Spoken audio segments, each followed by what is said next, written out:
Hello there, in this video we are reacting to What If Anakin Investigated Kamino and Obi Wan Protected Padme. The Star Wars What If is made by Pente Patrol Star Wars, so make sure to subscribe to him and check his original video, links in the description. Subscribe to me as well, we'll turn to 1,000 subscribers by the end of 2024. And before we start, I have a quick question. Do you guys want me to make my own Star Wars What Ifs, just like the ones we reacted in these videos? Comment down below yes or no, I appreciate it, and let's get into it. Alright, so this story has got me so excited that I just want to talk about it a little bit first. So, first of all, Anakin is going to investigate Kamino, which means that this might go two ways with him doing that. Either he's going to do a great job, he's going to be hyper-focused on it because he wants this to be solved. Someone trying to kill Padme, and he obviously is simping for Padme hard, right? And he wants this to just be over. Or he's going to fuck it up royally, just fuck this shit up because he's thinking about Padme all day, and he has those fucking nightmares about his mother, so that's all he thinks about every single day. And now, he's not even going to go and save his mother, or try to save her, because he's not with Padme. He's investigating Kamino. And, you know, since Obi-Wan is protecting Padme, they're just going to be chilling at Padme's vacation spot in Naboo all the time. So, how is this going to lead to the beginning of the Clone Wars when this just completely changes the fundamentals of Episode 2, and I'm really excited to see what happens here, so let's get into it. Hello. Our story begins following the failed assassination attempt on Senator Padme Amidala of the Naboo. Okay. There were two failed attempts in her life, the first one being at the landing platforms, and the second one being at the end of a circuit of Pass the Torch. After two bounty hunters, one count, one delivery droid, an array of bombs, and two bugs didn't kill her, the Jedi finally decided that it was time to send her back to Naboo. Padme was obviously very reluctant to this idea, but she couldn't really refute it. The Chancellor was adamant that she go back to Naboo, though. Captain Typho was in full support of this motion, and the Jedi backed it. I like Captain Typho. Obi-Wan was in charge of this due to the fact that he was the highest rank between himself and Anakin. Also, I think that makes sense, and it makes sense for maybe Anakin as being close to being a Jedi Knight, that the Jedi would send him on this task of investigating as like a big, you know, Padawan task, first time him having a big task alone, you know? This probably would be like a test. Anakin. He considered the entire situation from the day before, realizing that Anakin would be too emotionally invested in Padme. It could hurt the mission at hand. Yeah. Kenobi was willing to trust Anakin because of his skills, but realistically, emotionally, Anakin could not be trusted in this scenario. Obi-Wan thought hard about this. The night following Zam's death involved Kenobi reporting his findings to the Council and sending Anakin off to sleep, as the Naboo security doubled to protect their senator. Obi-Wan meditated on his concerns, and at the end of the night, he came to his resolution. He would do the initial part of the work for Anakin before he woke up, meeting Dexter outside of his diner before it opened. Because Obi-Wan, listen, he's the master negotiator, but he's also the master detective. So the small diner owner that was able to inform him that the dart that killed Zam was from Kamino. That gave Obi-Wan enough information to hand over to Anakin. What Obi-Wan didn't realize was that Kamino was removed from the Jedi archives. So when he returned to Padme's residence, he found a just waking up Anakin and Padme who were speaking about what was to come. Obi-Wan informed them of what he was going to do from here on out. He handed Anakin all the information he had on the investigation thus far, and told him that there was information vital to this case on the planet of Kamino. Kenobi continued and expressed that this mission very well could define the eventual knighthood for Anakin. He was excited, and he told Anakin that he believed this mission should be very easy for him to complete. Skywalker was a little annoyed with it. Here's where the challenge comes. Obi-Wan hasn't checked the archives, and when Anakin enters the archives and sees that, oh, Kamino is not here, there's gonna be a problem.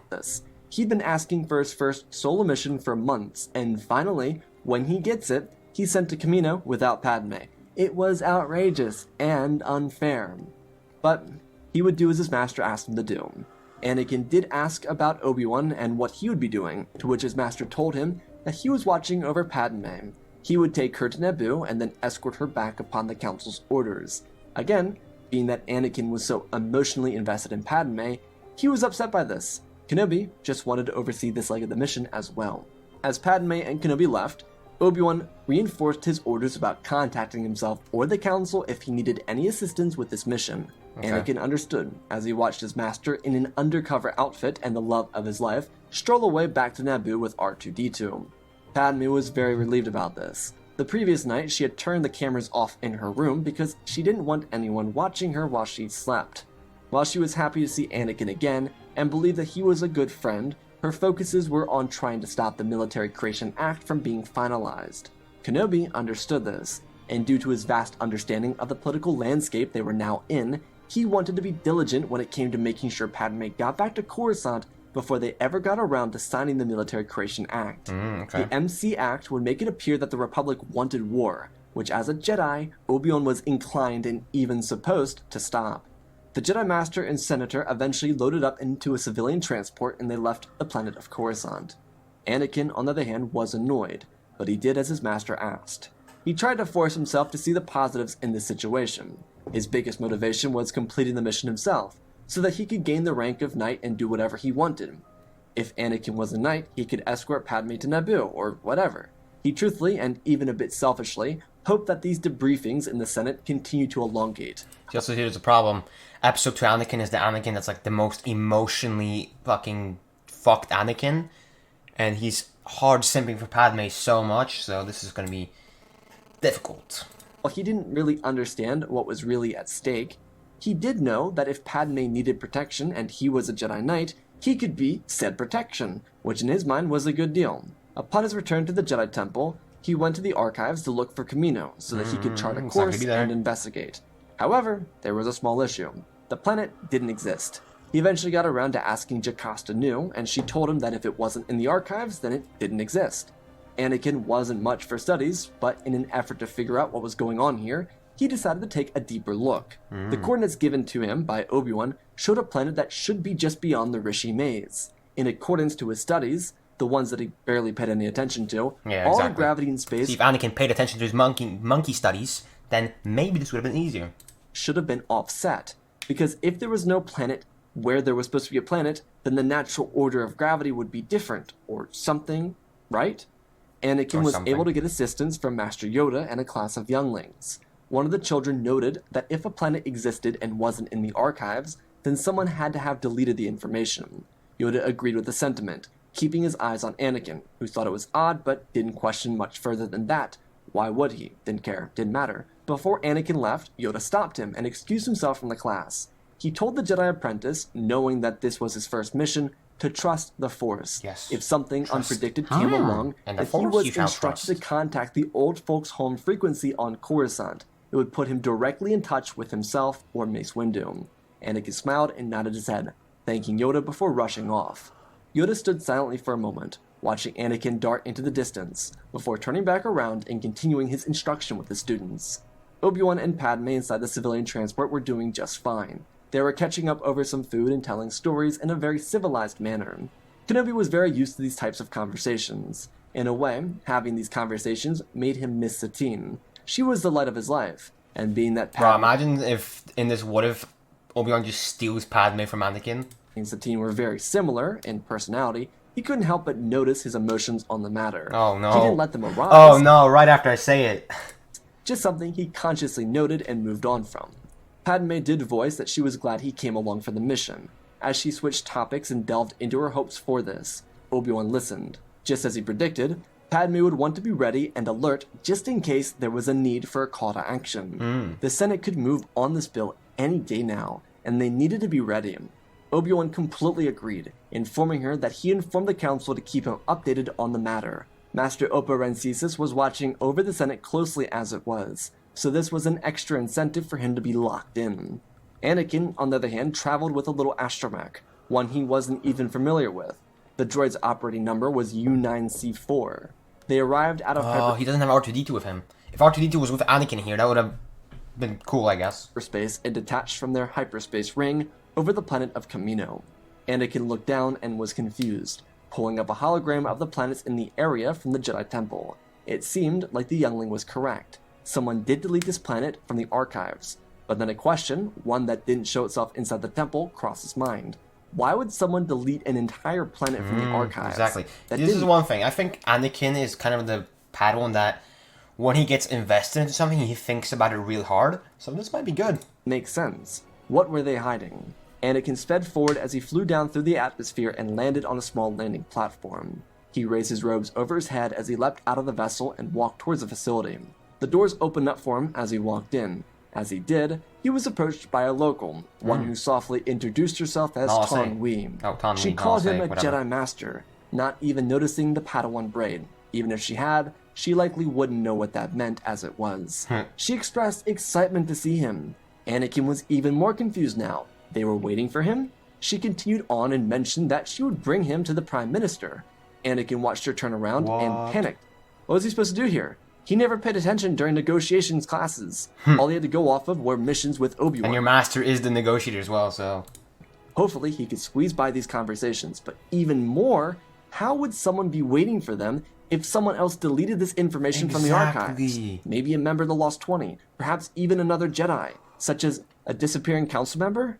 As they walked through the halls, Anakin wondered why the Jedi never thought twice about cryostasis or Yaddar disappearing. What was their names? He didn't really know. Just thought he was panicking. What did he say? Cryostasis Yaddar?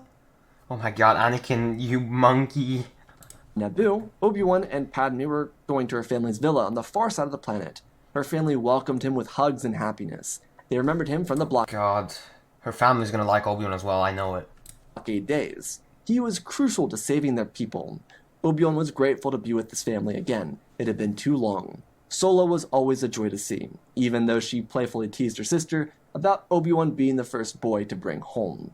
Padme had no interest in Obi-Wan, and the same could be said from him to her. They had a great friendship, but Solo loved to play, so it wasn't a big deal.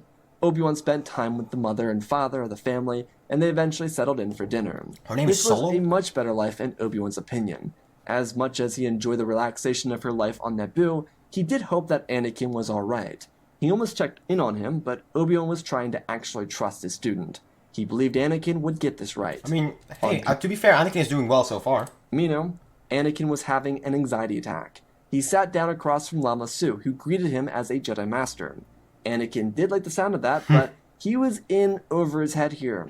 What was he supposed to do? Lama Su referenced Anakin's master, Sifo Dyas, and now he was even more confused. Anakin told him that Sifo Dyas had vanished around 10 years ago. I'm surprised Anakin even knows that.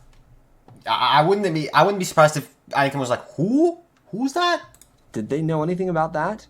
The Kaminoans were confused too, but Lama Su shook his head, telling him that it was a shame. Sifo Dyas was a good man, but he would have been proud of the army they created for him. Anakin looked at this Kaminoan and nodded his head, asking about the army. The Prime Minister... Okay, I like this. Anakin is getting into his little acting skills now, and he's going along with it, because Anakin is still probably confused as hell. Like, what told Anakin that they would love to show him their work, and Anakin nodded his head and played along. Something seemed really off about the entire thing. But what exactly was going on here? Did the council approve the creation of a clone army? Was Sifo Dyas' name really not cryostasis? Did the Kaminoans have something to do with the disappearance and or the death of the former council member? So many questions remained. Anakin continued and followed the Kaminoans around as they explained everything, telling him about the clones, about their genome donor, and a couple other things. Anakin heard the word bounty hunter and immediately considered that this individual was the one who tried to kill Padme. True. Skywalker then very impatiently followed the Kaminoans as he saw thousands of clones, with 1 million more on the way. For such a small grouping of facilities, they really did do an impressive job. But what exactly did Sifo Dyas fear? Was there something he believed was coming? Did he place the order for the clone army and vanish? Or did he do someone's bidding and get killed after doing what he thought was the right thing? Instead of looking at the situation now Anakin's thinking. Anakin considered the hypotheticals at play here. There was no doubt that Sifo Dyas was responsible for this army, but why was the question he wanted an answer to. As Anakin eventually got his chance to speak with Jango, he got a little excited. Finally, some action. When he walked in the room, he saw a door open, and inside the door was Mandalorian armor. Skywalker realized that this was indeed the man he was meant to find. He waited impatiently for Jango to come out. Had Jango known there were going to be visitors, he would have hid his armor or had it on. But, fresh removed from a shower, he saw an NC Jedi Padawan. This immediately put him on edge. There was likely another Jedi in this facility. He needed to play his cards very carefully. Jango asked the young Jedi what he owed the honor to. Anakin skipped all the tomfoolery and asked Jango if he was on Coruscant lately. The bounty hunter shook his head, but kept a cool and calm demeanor. Anakin didn't like this, and so he told Jango that he'd be brought back to the temple for investigation. Jango said that wouldn't be necessary. Anakin ignited his lightsaber and pointed it forward, but Jango saw this move coming before he ever did it. His leg kicked Anakin in the shin, and he threw his fist forward, jabbing Anakin in the arm and forcing him to drop his lightsaber. Skywalker looked up with confusion as Jango lowered his head with a bit of arrogance. In his face was certainty, as if he were telling Anakin to stop now while he still breathed. Anakin threw his hand forward, and Jango caught it, seeing that this wouldn't be a peaceful discussion, and locked in. It's Anakin, bro. He's just desperate. Jango jabbed Anakin a number of times in his back, right where his kidney was. The pain was excruciating, but Anakin elbowed Jango in the jaw and broke out. He held his back before they got into more fisticuffs. Skywalker had a very good reach over Jango, but the skills and training Jango had would put the rest any semblance of advantage that Skywalker thought he had. Their fists landed their blows as each of them took jarring strikes to their bodies. It became a battle of attrition, trading blows on the other before Anakin was kicked off of his feet. Jango saw his opportunity. It had been a while since he had a chance to kill a Jedi with his bare hands. Even in that past instance, he was wearing his armor. Jango could see Anakin reach for his lightsaber and stomp it on his wrist, crushing it. Shit. Anakin wheezed in pain as he swung his left hand back before being backhanded across the face. Jango moved to wrap his arms around Anakin's neck so he could put the kid out of his misery, but Anakin used all of his strength to kick Jango forward into the wall behind him.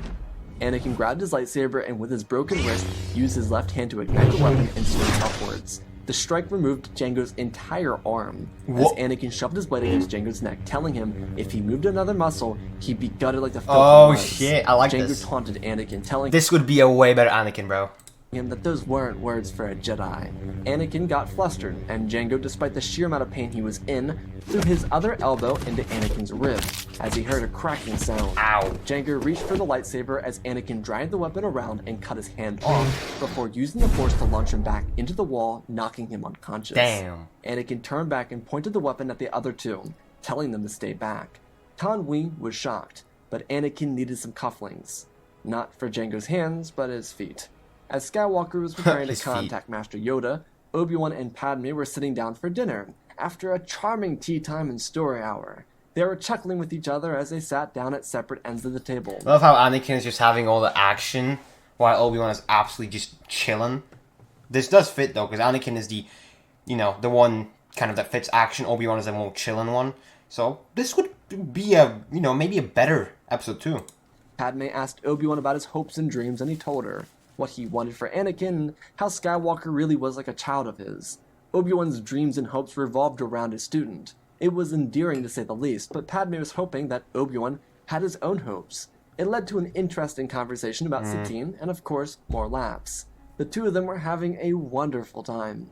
Anakin hobbled his way back to his vessel and kept an eye on Jango, until his reinforcements arrived. What about Boba? In the meantime, he woke Jango up and began an aggressive negotiation. He demanded to know what he knew about Sifo Dyas. The bounty hunter didn't even know who that was, expressing that he was hired by a man named Tyrannus. Anakin continued going through questions, but not really understanding or getting anything. There had to be more. How could Sifo Dyas place the order for the clone army but not be involved? The Jedi Council, who sent Masters Yoda, Shaak Ti, Saesee Tiin, and Depa Billaba to Kamino, also informed Obi-Wan that the bounty hunter was caught. Even though there wasn't a motion in the Senate yet, thanks to continuous updates from Oppa Rancisis, they were clear to return home. With Dooku unaware of where she was, which Padme firmly believed he was behind this, it could be the perfect way to distract him by having another decoy do a public speech at the Theed Palace. Padme informed the Queen, and it was agreed upon. Even though it was late in the evening, it'd be the best way to keep Padme's return to Coruscant quiet. When or if the Republic motioned for the Military Creation Act, she'd be ready. After hours of getting nowhere, Yoda, Shaak Ti, Saesee Tiin, and Depa Billaba arrived to investigate Kamino. Due to the nature of how political it could sound with the Jedi creating a clone army, they sent some of their best to investigate. Depa Billaba was here with a couple temple guards to take Jango back to Coruscant. Shaak Ti and Yoda arrived in a separate T6 shuttle, so Depa could return with Jango without trapping the other Jedi. Yoda sent Anakin to bed inside the T6 to get some rest, after he got some much-needed medical treatment. Yeah, he got the beating. All the while, the Jedi would begin their investigation of the Kaminoans. Inside the shuttle, Anakin had a night terror, shortly after he received his medical treatment. Yoda was inside the facilities following along when he felt the change and instructed Shaak Ti and Saesee Tiin to continue their work here. He would return. When he got out to the ship, Anakin was throwing robes over himself. Yoda asked where he was going, and Anakin told him the truth. He had a terrible nightmare. And okay, that's good. Anakin is actually telling Yoda the truth. That's good. was clouding his judgment. This wasn't the first time either. Yoda told Anakin to be careful when sensing the future. He understood, but he expressed his mother was in pain right now. If they didn't do something, she could be killed. Anakin understood the Jedi practice, but if they were meant to upkeep the peace, then why allow her to be killed in such a scenario? Yoda technically couldn't refute that, so he decided against his better judgment to accompany Anakin to Tatooine to find his I like mother. that. As Grand Master, that journey would be very jarring. The other two council members didn't see anything especially wrong with what was going on at Kamino. It was very odd, but it didn't seem like someone was messing around with it. However, they wanted to know who this Tyrannus person was. Anakin mentioned it. Truthfully speaking, Yoda and the other council members were very impressed. Not only did Anakin capture the bounty hunter responsible for trying to kill Padme, but he was able to provide important details for a completely separate mystery, one the council itself had neglected for too long. At the same time, Kenobi and Padme quietly returned to Coruscant to begin the next leg of their plan, waiting. It was a really nice change of pace for the two of them, but especially for Obi-Wan. It had been difficult being Anakin's instructor. He loved the kid, but sometimes he could really do his head in. But he did hear that Anakin did well on his mission, so that's all Obi-Wan could really hope for him. On Tatooine, after speaking with Watto, Skywalker and Yoda visited the Lars homestead, and then Anakin, despite Yoda warning against it again, decided to go and find his mother.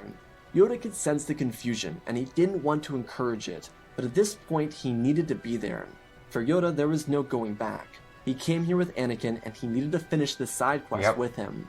They came across the Tuskens, and the two Jedi found the hut that Shmi was being kept inside. See, what's good is Yoda's gonna prevent Anakin from using his darkness here and slaughtering them. She was almost killed by these raiders. Yoda was horrified, but he could sense something more. There was a deep-seated anger that resided within Anakin, and it was rising. For the first time, perhaps in his life, did he realize the lengths of which this darkness went. As Shmi started to lose her life, Yoda acted. He moved around Shmi's side and closed his eyes, focusing on the living force and transcending a piece of himself. This is also good, because Anakin is going to be like, yo, Master Yoda saved my fucking mom. So that she could live. As a small creature, it was very hard, and the Jedi did not traditionally encourage this. But Yoda knew the method, and he needed to figure out how to prevent a Dooku 2.0 from rising from within. Dooku 2.0. This was perhaps the best way to do so. Shmi regained a bit of her consciousness as she felt warmer to the touch. Anakin asked her if she was alright, and Yoda spoke for her, explaining that she would have more energy, but she still needed to be kept safe. Anakin told Yoda to take her back to the speeders. He had unfinished business. First of all, what? Second of all, Yoda stopped Anakin, telling him to focus on what the light had brought them. Shmi was okay. It was time to go. What Anakin didn't understand, and would understand later, is that while the Jedi were to encourage balance, the Tusken Raiders were a part of the natural balance of Tatooine. So if the Jedi wiped them out, they would disrupt an ecosystem. There was a kind of blurred line when it came to stuff like the Hutts, but to answer that question, Yoda said that the crime families did need to be wiped out. But if they did that, the system would also technically fall into chaos and civil wars. There were ecosystems everywhere, and the Jedi were meant to maintain balance in each of them. To Anakin, this seemed unreasonable, but it was the Jedi way. Had the Tuskens been a group of off-world pirates, then yes, they could be dealt with. But Tuskens had their own ecosystem. Yeah, I mean, they're locals. They were tribes big and small, peaceful and violent. They would have their own evolution on their own. If the Jedi intervened, it could disrupt such an evolution. In the future, the Tuskens could be the face of Tatooine, as a peaceful tribe of liberators, or they could be just seen as conquerors. But it was not the job of the Jedi to decide the fate of this ecosystem. It was the will of the Force, and that of his evolution. On Coruscant, the Jedi informed the Chancellor that they captured the bounty hunter that tried to kill Padme Amidala.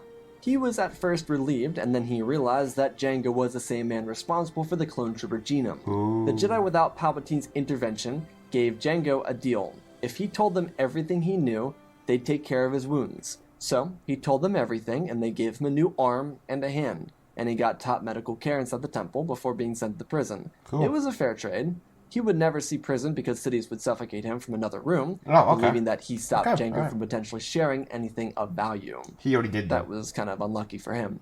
Jango told the Jedi what little he could remember from 10 years ago. He did tell them that Tyrannus operated from Sereno and sometimes other places. This also did include his ties with the Trade Federation? Jango wasn't entirely sure, but he saw their battleships docked on Geonosis.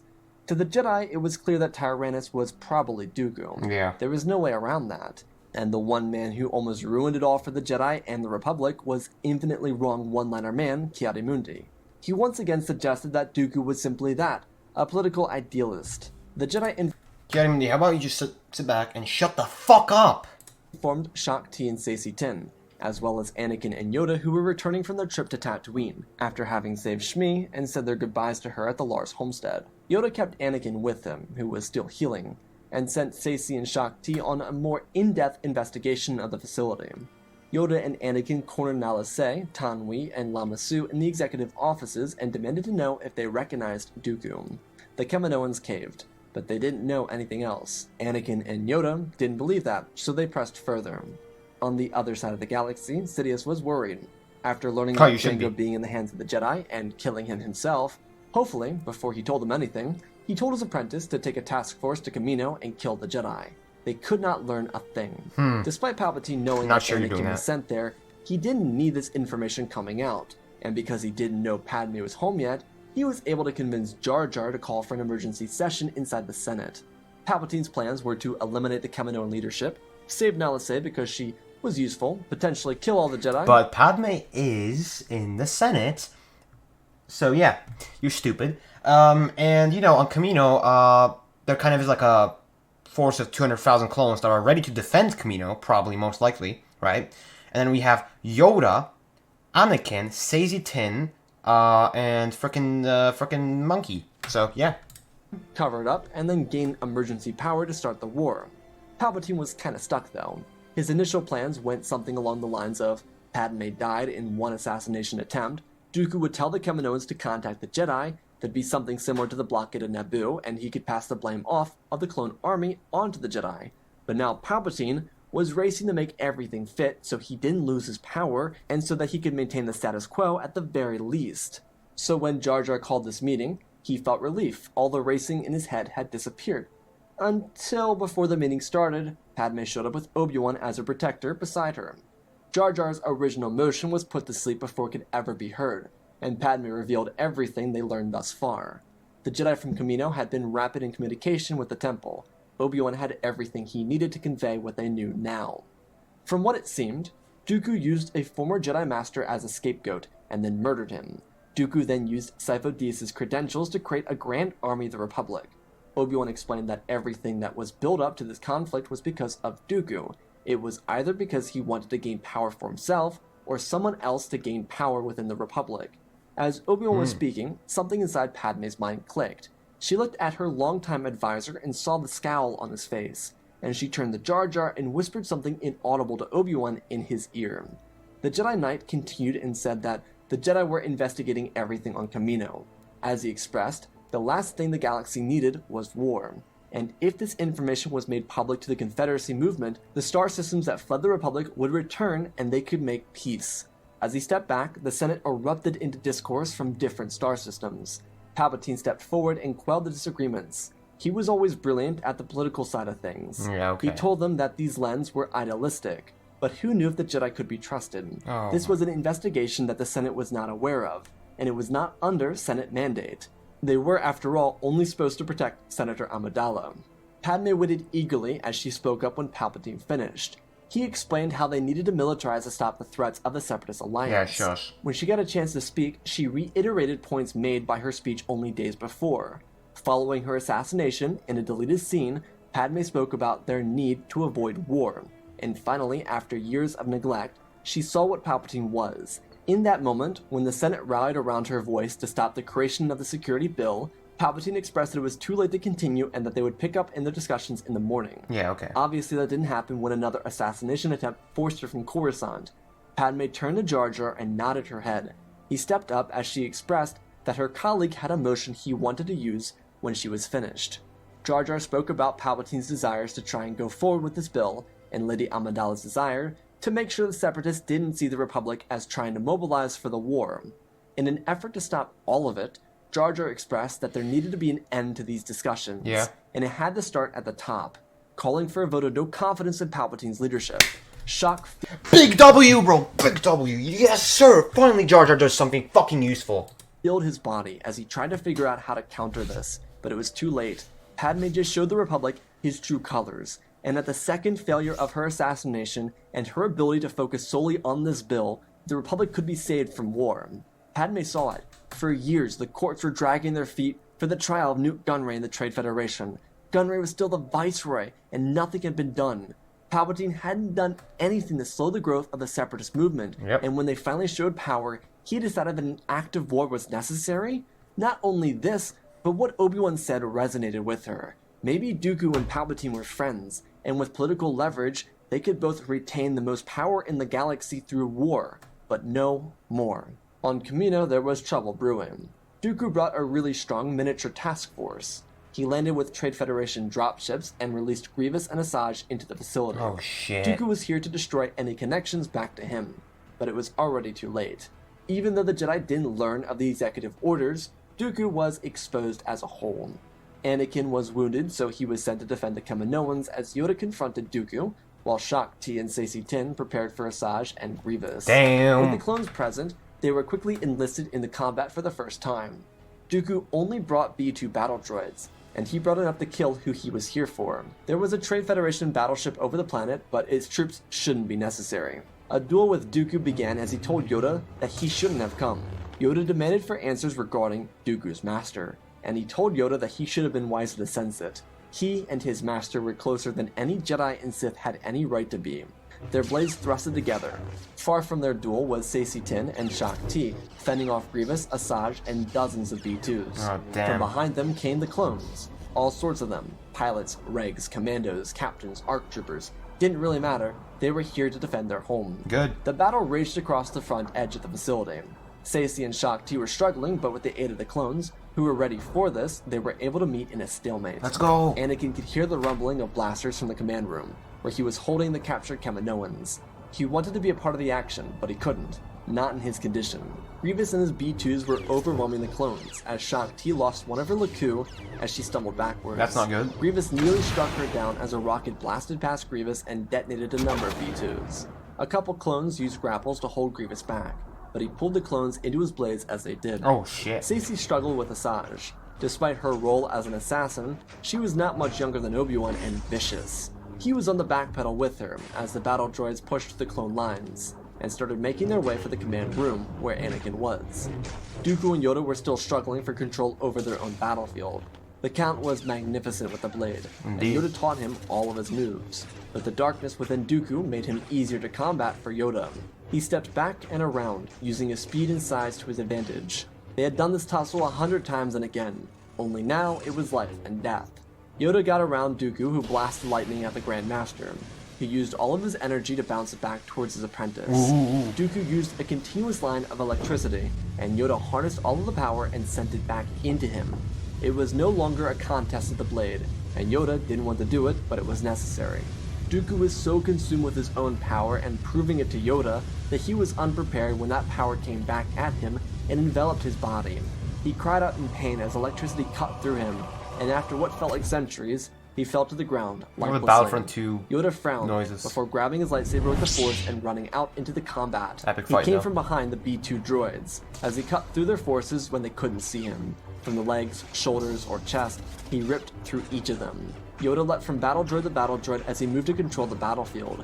In front of him, I literally remember the first episode of the Clone Wars where Yoda just obliterated like a whole battalion of droids. It was insane. you could see Shaak Ti fall to the ground, and Grievous prepared to strike her down. Yoda used the Force to launch his lightsaber down the corridor as it slammed into Grievous' back, and he reacted by tightening his shoulders and looking down at the green lightsaber in his chest. Yoda leapt off the battle droid and landed in front of them, as he threw his hands forward and released a shockwave, dispatching the remaining battle droids. Shaak Ti pointed down the hall where Saesee was thrown into the wall by Asajj, before ducking her strike. He pulled around and shoulder checked her. She prepared for a counter, and as she did, her weapons were stuck. She couldn't move. She then turned around as she saw Master Yoda pull her weapons into his hands. Before she could react, Asajj was stunned by a clone. Nice. They won. Yoda immediately informed Oppo of everything he understood here on Kamino. Oppo then relayed all the information to Obi-Wan and the Council as the political battleground continued to evolve, with Palpatine being ousted from power. He couldn't believe it. Everything he and Dooku did was completely upended.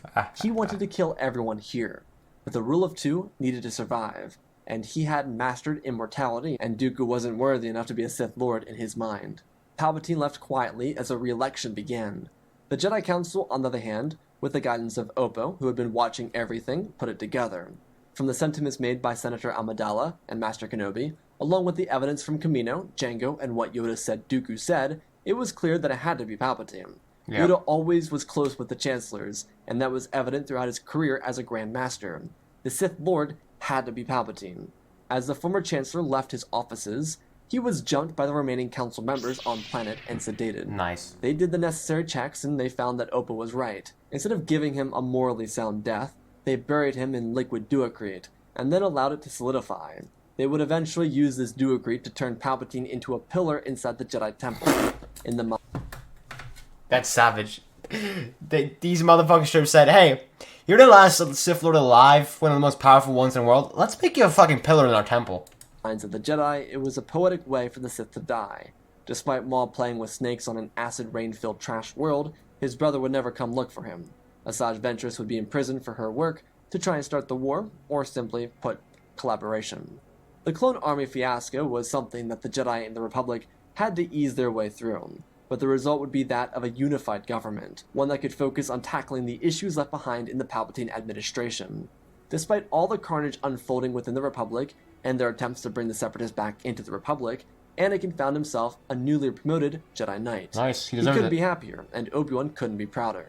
Padme was able to show support by sending him a letter and wishing him success as a Jedi Knight. And while Anakin would want to be with Padme, he could see that if Obi-Wan hadn't sent him to Kamino, they might be in the middle of a crisis. Yep. On a note about partners and romance, because the Republic was attempting to listen, especially with the new Chancellor, the leader of Mandalore came to Coruscant and spoke on behalf of the neutral systems. It's the ones that didn't form a coalition, but stayed away from the political soap opera of the Republic. Satine told the Republic why people didn't trust it, and why, from her perspective, the Separatists were forming, with or without collusion from Dooku. The Republic didn't like what she had to say, but it was right, and it would be with their new leadership that they would take the advice and avoid war. Things wouldn't be perfect, but after a few years, all the Separatist worlds would unite with the Republic again. While Satine was on Coruscant, she and Obi-Wan were able to spend some much-needed time together. What would come from this was what their hearts desired. The armies of the Confederacy and the Republic would face their own set of decisions. It would be decided by both the former Confederacy and the Republic to use them in a conquest of the unconquered galaxy, including the Outer Rim and unknown regions. The Jedi didn't support all-out war, but they could get behind removing the crime families from power. Yeah. Jedi Knight Anakin Skywalker's focus would move from Padme to his newest endeavor, teaching. He would still have Ahsoka, but there would be no war for him to actively partake in, especially because he didn't want to bring a Padawan to the conquest of the Outer Rim and unknown regions. With the Sith gone, the Jedi could continue to sow peace into the galaxy, and within a decade, the Republic would be the standing power in the galaxy, but now making room for representatives and senators from an array of new systems across the now free territory. And that, my friends, is our story. And that, my friends, is a 10 out of 10 what if. I absolutely love this what if. This is like a way better episode 2, a beautiful ending, an Anakin that isn't a dickwad and is an actual lovable character. I like everything about this what if. 10 out of 10. Let me know, guys, what you think about this what if, what you rate it, and if you agree with my 10 out of 10 rating, because I think this was a beautiful what if. I love everything about it. Just beautiful what if, man. Pente Patrol's a talented writer, I have to say.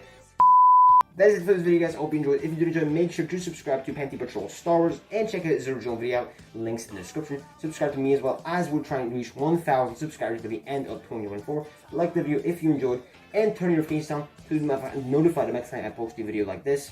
Also, share this video with anybody you know. I appreciate it. And for my Twitter, the link is in the description of this video. Now, one quick question, as I had in the intro: would you guys want me to make my own Star Wars what ifs, just like the ones reacting to these videos? Comment down below, yes or no. And that is it for this video, guys. I appreciate it. Thank you for watching. This is the way and force be with you. Till then, I will see you next time. Hey, you didn't watch it? Well, check out the video on the left side of the screen, which is specifically recommended for you, or check out the playlist on the right of the screen, which contains similar videos to this one, made by me, of course. Hey, remember, subscribe.